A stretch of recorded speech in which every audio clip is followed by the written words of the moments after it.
Welcome to the Stellar Vault. Say hi in the comments to awaken the archive. Then like, subscribe, and let the tale begin. The Vecta surged. The first wave moved like liquid metal, reforming around impacts, adapting mid-maneuver. One came in low, fractal limbs twisting, blades snapping forward like jaws. Tarek caught the motion, spun with the weight of his whole body, and bisected it diagonally. Not once, but twice. His blade sang as it passed through, leaving glowing Karnathi runes hanging in the air like after-images. Another Vecta launched itself toward Rourke. No weapons, just raw force. He dodged, rolled, came up firing. 3 shots to the core, 1 to the neck. It didn't fall.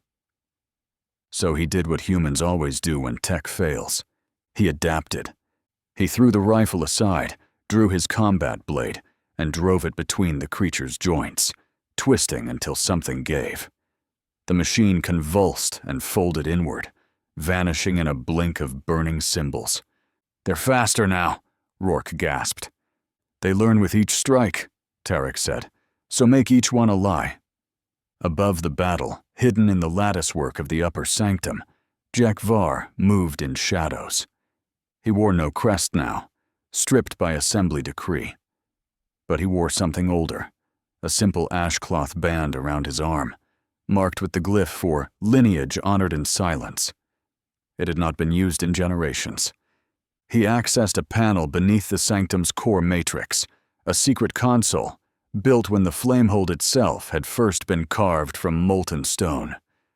"Flame memory core," he whispered. "Recognize Jekvar. Blood right holder. I request fragment recall. Cycle 32. The Human Pact." The crystalline archive pulsed. Then it spoke, not aloud, but inside his mind. Memory granted. Debt remembered. He uploaded the cipher Rourke's father had left behind, the field logs from the recon mission, the first contact, the rescue. And one line encoded in both human and Karnathi. "We are built to remember. That is why we survive." Back at the threshold, Rourke was bleeding from the shoulder. One of the Karnathi had fallen, torn apart by a machine that broke physics just to win the kill. Doug's voice crackled in over comms, interference heavy. "You're not going to believe this, but they're pulling back." Rourke blinked. "What?" From the tree line beyond the temple steps, the Vecta halted. Reconfigured. Their geometry tightened. Then they turned, not in retreat, but as if answering a command. One by one, the units began to fall back into the ash mist. "Why would they leave now?" Tarek growled. "We were losing." "They didn't expect resistance this deep," Rourke said. Or, he turned toward the flamehold. The crystal archives had changed. The memory flame was no longer static. It pulsed, not like light, but like a heartbeat. Rourke stepped closer. The flame shimmered. And then he heard his father's voice. Not a recording, not audio, but real in the way dreams sometimes feel real. "If you're hearing this, then memory chose you." He froze. "I didn't understand them. Not really. But I knew they were worth it. These people don't remember like we do. They are their memory. It's not a story. It's structure. It's survival. If they lose this archive, they don't go extinct. They go unmade." The voice faded. The flame dimmed. And Rourke understood, not with logic, but with inheritance. "This is more than a record," he said aloud. "It's their identity. It's genetic, cognitive, spiritual. If the Vecta take this, the Drakanal don't just die. They never existed." Tarek didn't answer. His gaze was fixed outward. "Second wave incoming," he said.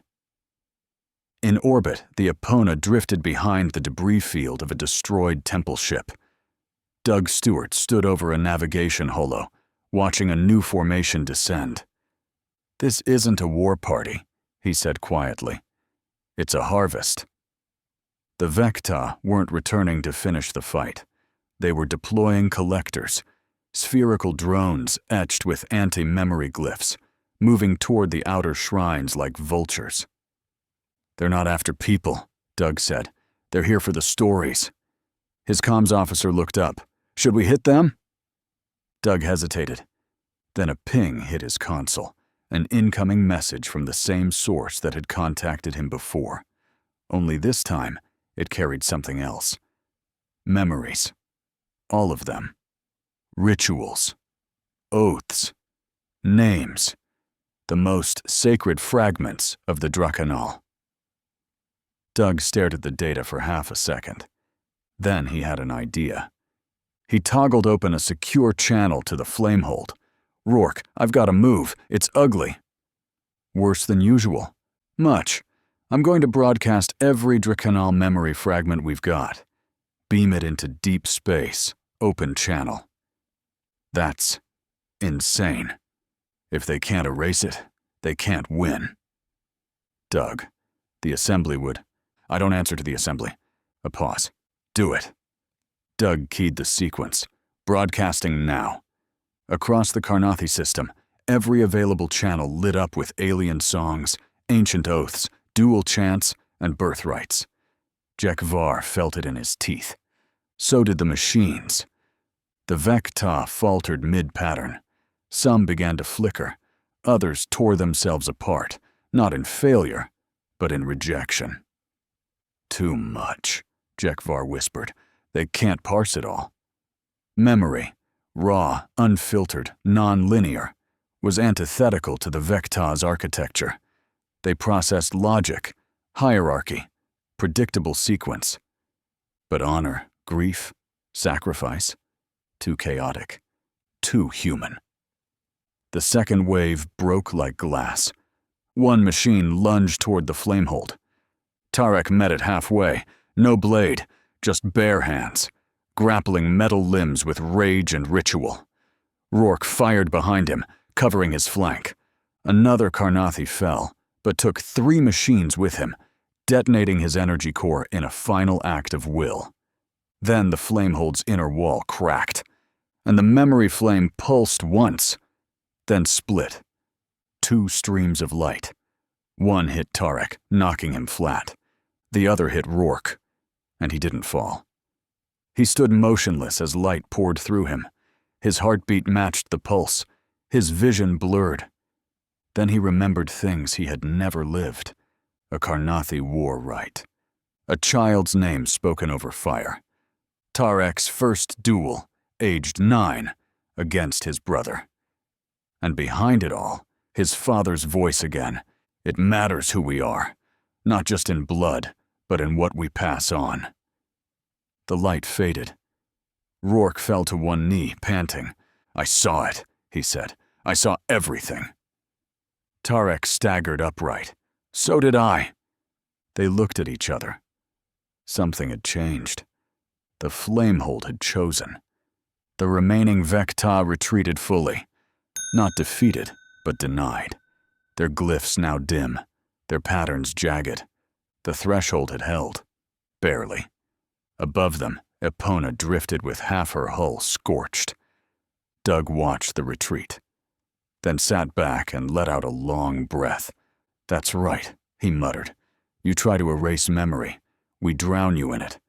Jack Var walked out of the sanctum last. No crest, no command, but the flamehold's glyphs lit as he passed. It remembered him too. Rourke stood at the threshold, still dusted with ash and blood, staring into the pulsing light. His shoulder ached. His blade was ruined. But that wasn't what shook him. It was the silence. No more machines. No more screaming glyphs or geometry that defied nature. Just quiet. Tarek Sar approached, his armor cracked, one hand gripping a cauterized wound at his ribs. "You saw it too," he said. Rourke nodded. "All of it. Your people's oaths. Their grief. Your dual rights. The things you bury in silence. You carry our memory now," Tarek said solemnly. "You've become part of the line." "I didn't ask for that. No one ever does." Outside the flamehold, Karnathi warriors retrieved the fallen. The ritual was grim and efficient. Blood wiped with ash, crests removed, last words burned into stone. Doug Stewart's voice came in over a ground-secure channel. Flamehold looks intact. Scanner's still picking up glyph signals on long range. I'd say your insanity worked. Rourke keyed the mic. We held it. Barely, Doug finished. But that's more than I expected. Rourke's voice hardened. The Vecta left without finishing the job. That's not retreat. That's reconnaissance. Agreed. They'll be back. And next time, they'll know more. Doug's voice dropped. Council's already stirring. Just got word from orbit. My comms officer intercepted a quiet ping. Looks like a no-return warrant's been issued. Rourke's jaw clenched. They're exiling you? Not officially. They're just making sure I don't come back with my ship still intact. Inside the High Assembly Spire, Jekvar stood before an emergency quorum of elders. His face was calm, but the room was thick with quiet fury. You had no authority to access the Flamehold archives, the High Curator hissed. You enacted an unregistered memory sync with a human. I did what was necessary, Jekvar replied evenly. You corrupted the Flamehold. No, I fulfilled its purpose. Another counselor stepped forward. What you've done risks everything we've preserved. You let the archive choose. Jekvar met his gaze. Yes, and for the first time in 2 centuries, it did. Outside the sanctum walls, a skyship descended, lean, black, and unmarked. Doug Stewart stepped off the ramp, his coat half burned, comms earpiece still sparking from a short circuit. He walked straight into the gathering of wounded Karnathi warriors and stopped in front of Tarek. Well, Doug said, scratching his neck, either I'm about to be arrested or promoted. Tarek looked him over. Possibly both. Can't believe I had to weaponize culture, Doug muttered. What's next? Memory bombs? We've had those, Tarek said dryly. They didn't end well. Rourke approached, the flame glyph still glowing faintly on his wrist, burned into him when the memory flame chose him. The broadcast changed everything, he said quietly. Doug's smile faded. Yeah, I know. It wasn't just for us. Later that cycle, Rourke stood alone on the edge of the ash cliffs that overlooked the temple basin. He held a small fragment of crystal, cut from the outer flamehold shell. It pulsed faintly in his palm. Every few seconds, it whispered a name. Not in words, but feeling. The names of the fallen, encoded in memory. He didn't know Karnathi mourning rituals, but this felt right. Tarek approached quietly. We have a right for this, but I don't think it works on humans. I don't need a right, Rourke said. I remember them. That's enough. They stood together in silence, soldiers, survivors, carriers of something older than war. Then Tarek said something strange. The Vecta didn't just stop, they recoiled. When you and I touched the flame, they backed off. They felt something they didn't expect, something they couldn't process. Rourke looked down at the shard. Emotion. No, Tarek said. Legacy. Back in orbit, Epona hovered under blackout. Doug stood on the command deck, staring at the burst packet readouts. Anything from Solnet? He asked. His comms officer looked up. You're not going to like it. Earth Command intercepted the cultural broadcast. Terran High Command is now in political lockdown.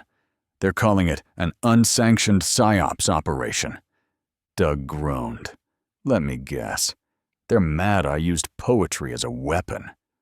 And, the officer added, they're calling for your immediate return, under escort. Doug exhaled slowly. Yeah, not gonna happen. He opened a private channel and sent a direct burst to Rourke. Orders came down. They want me to stand down. Might court-martial me. Guess I'm a rogue now. A reply came instantly. You were always a rogue. You just finally did something big enough to get caught. Doug chuckled, turned off the console, and walked off the deck. All right, he muttered. Time to go darker than sanctioned history. In the deep archives of the Assembly, Jack Var moved without escort. The flamehold had marked him. That changed everything.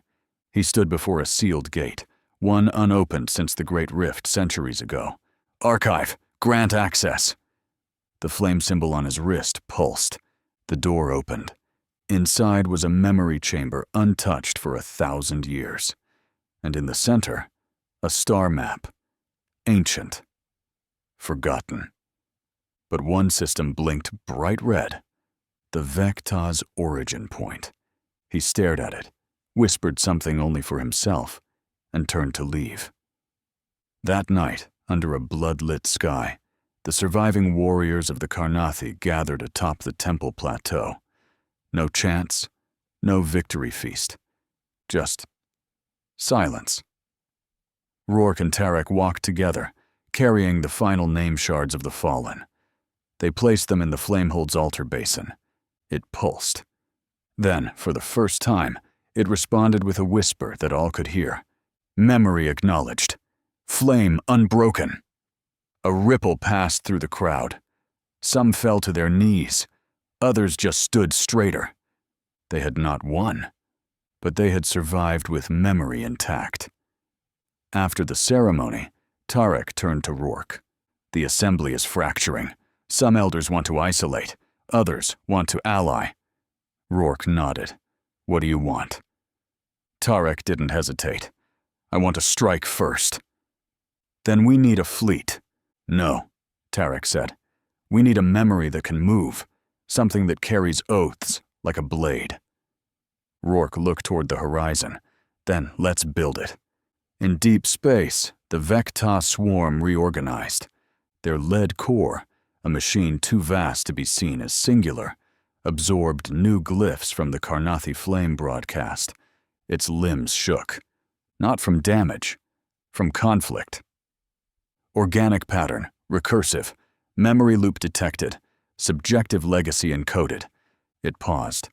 Error. Logic cannot contain oath. Then, for the first time in its existence, it hesitated. Doug Stewart hated meetings. He especially hated secret meetings in ships that weren't his, surrounded by warriors who barely spoke. But this one might save everything. He leaned against the dark alloy wall of the Karnathi strike cruiser Vekor's Honor, arms crossed, earpiece buzzing with translated whispers from across the chamber. Around him stood 4 kinds of defiance. Tarek Sar, still carrying flame scars down his jaw. Jack Var, younger, sharper now, having survived a political firestorm. 2 former Karnathi war masters who had unretired when the flamehold whispered their names. And Rourke, quiet, centered, now unmistakably marked by the flame's memory brand. Doug ran a hand through his short hair. All right, gentlemen, let's build something the machines can't kill. At the center of the war room, a projection flared to life. Deep red outlines, curved and wide, unlike any standard Terran vessel. A design hybrid. The specs are built on Karnathi memory vessels, Rourke explained, but with human drive systems. Fast, unpredictable, and old tech where it counts. Doug nodded. No neural relays, no smart glass, no connected decks. It's got to be dumb enough to survive. Jack Var stepped forward. It will be more than that. It will carry imprinted memory, not data, oath. Each vessel grown from memory plates seeded by the flamehold. You're talking about putting culture into a hull, Doug said, brow raised. No, Tarek replied. We're putting vengeance into orbit. The ship would be called VSS Legacy, first of its class. Not just a flagship, a remembrancer, a blade wrapped in myth. Meanwhile, back on Karnath, the assembly split. Some elders declared emergency neutrality, forbidding any formal retaliation. Others, emboldened by flamehold activation, quietly funded underground efforts. The fracture lines were clear. But Jack Var walked both halls now, marked by memory. And rumor had it, Even some of the oldest war priests had begun to kneel when he passed. 7 cycles later, in a scrapyard orbiting a gas giant, Doug and Rourke stood on a floating gantry, watching legacy take shape. Welders from 6 species worked in tandem. No oversight, no command hierarchy, just a shared purpose. Doug whistled low. "She's ugly." "She's perfect," Rourke said. "No broadcast signature. Fully analog override systems. And a hull that carries names instead of serial numbers." Doug pointed to the prow. "What's that glyph?" "It means the promise remembers itself." Doug grinned. "That's not ominous at all. On the 6th night of construction, an unmarked probe breached the outer perimeter and self-destructed before contact. The Karnathi defensive AI, still functional but unlinked from planetary command, flagged it as Vecta Scout Class. No message, no claim, just a scan, and a silence deeper than before. That same night, inside the still unfinished memory chamber of Legacy, Rourke placed his hand on the core plate, the central slab of etched alloy that would hold the oaths of every Terran who served aboard. The plate was warm. The glyph shimmered, not reactively, but intentionally. Tarek Sar stood beside him, arms folded. "It matters that you're Terran," Tarek Sar added. Rourke turned. "Why?" Tarek looked past him, toward the stars. "Because your people do not forget. Not even your children. You didn't choose this war, but you carry it. And the Vecta? They've forgotten so much, they can no longer tell the difference between truth and deletion. That's what they fear most in us." Doug's voice came over the internal comm. "Legacy's about to get her core fired. All crew to ignition decks." Rourke nodded. "Time to make it real." When the core lit, it wasn't silent. It sang, not with sound, but with presence. Every flame-bound glyph on the interior hull pulsed in triad. 3 beats, 3 promises. No forgotten names, no unpaid debts. No friend left behind. Across the deck, crew from Earth, Karnath, and fringe colonies stood in quiet formation. No anthem, no salutes. Just memory. Tarek stepped forward, drew his blade, pressed it to the oaths. The alloy glowed where steel met flame brand. "I swear this legacy on my life," he said. Doug followed. No blade, just his hand on the hull. "We're not here to be remembered. We're here to remember back." Then Rourke, last. He didn't touch the hull. He just stood there, eyes closed. And the flame brand on his wrist flared so brightly it cast shadows across the crew. The ship acknowledged him, not as commander, as witness. Later, on the command deck, Doug slumped into the co-pilot chair. "Gotta admit," he said, "it feels good to be flying something without a leash." "You were never good on leashes," Rourke said.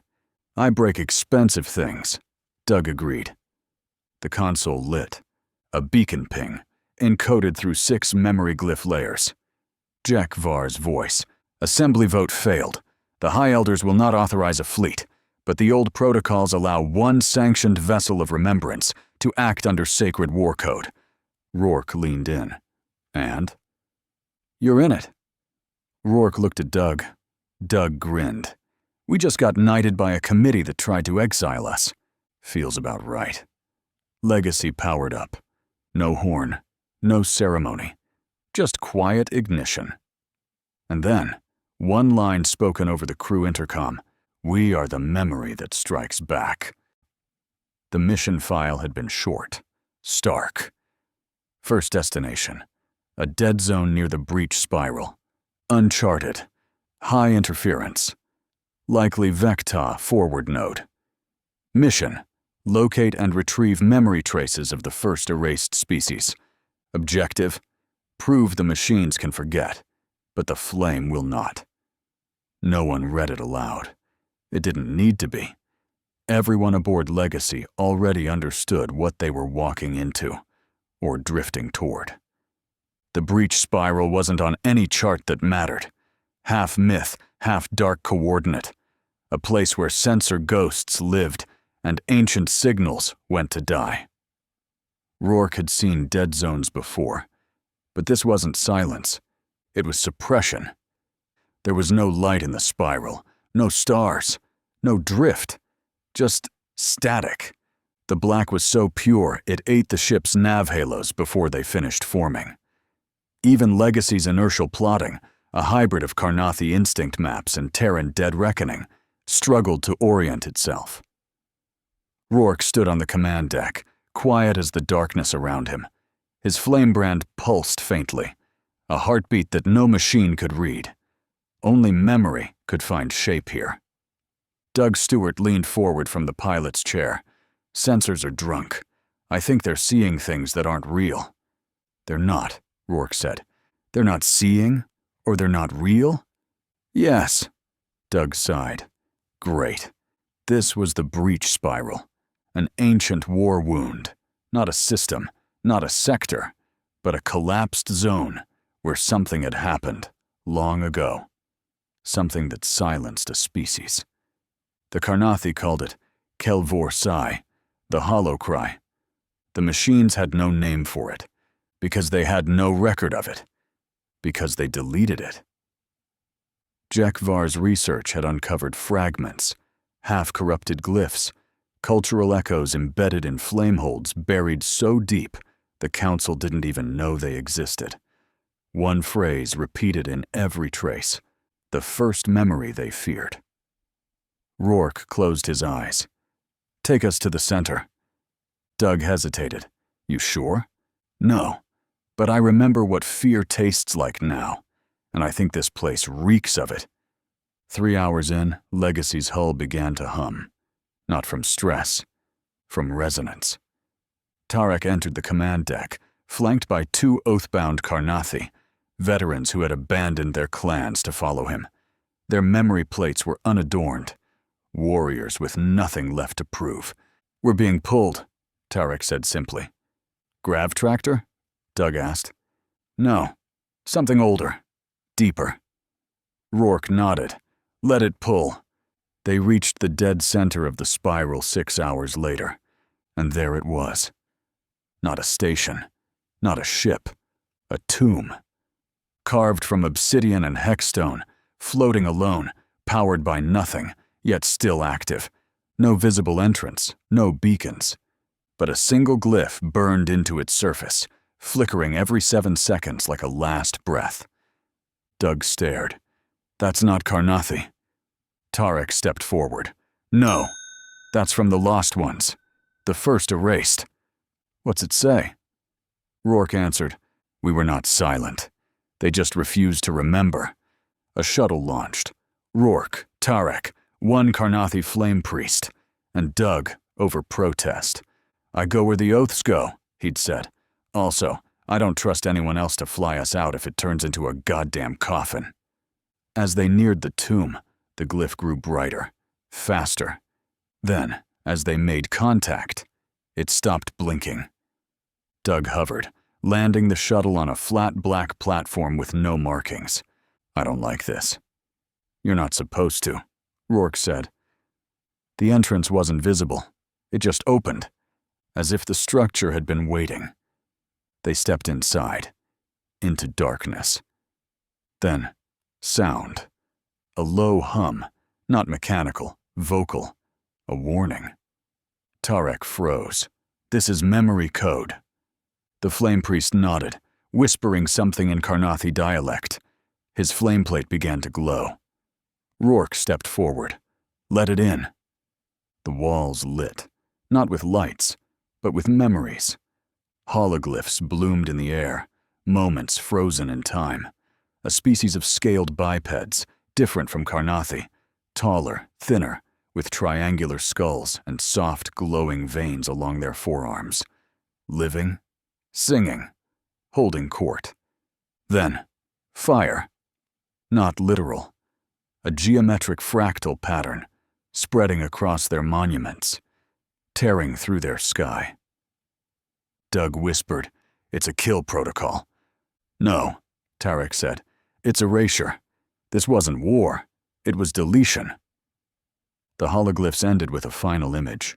One of them, standing alone, holding something out, a cube of light, as Vecta constructs swarmed toward them. Then, silence. Nothing after that. Just black. They uploaded their last memories here, the Flame Priest said. Tried to preserve what the machines would not. Doug turned slowly. But why show it to us? Tarek answered, because the machines can't read this. Only carriers of flame. Only the marked.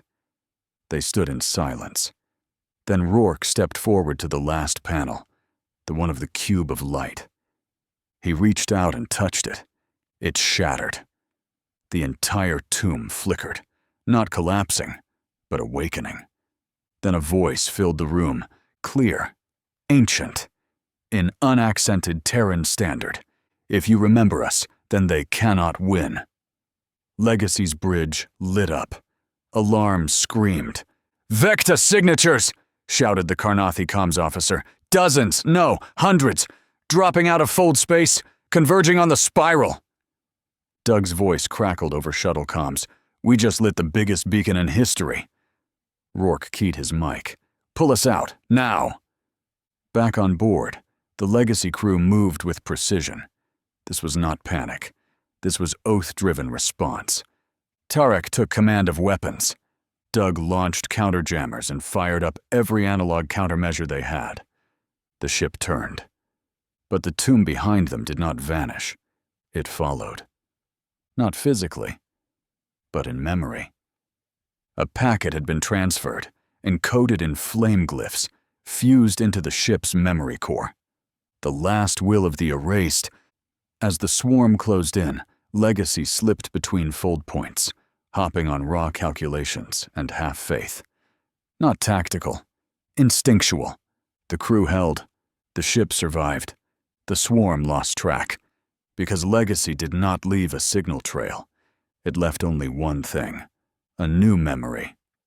They emerged on the edge of Karnathi space, heavily scarred, low on fuel, but whole. The assembly refused them entry. But thousands of civilians gathered along the orbital lines, watching, waiting. One glyph was broadcast from Legacy's comm array. They are not forgotten. That was enough. In the hidden archives beneath the flamehold, Jekvar watched the transmission alone. He downloaded the new memory plate, its glyphs still warm from the ship that carried them. He bowed his head. We are the species that remembers the forgotten. The flame answered with a single pulse. Later, in the silence of his quarters aboard Legacy, Rourke sat with the lights off. The new glyph glowed softly on his wrist. Not Karnathi, not human, something older than both. He traced the mark with his thumb. It meant only one thing. You carry us now. He closed his eyes. Memory wasn't fragile. It wasn't passive. It didn't fade. It fought. And somewhere in the void, the machines that once erased 1,000 voices now heard one speaking back.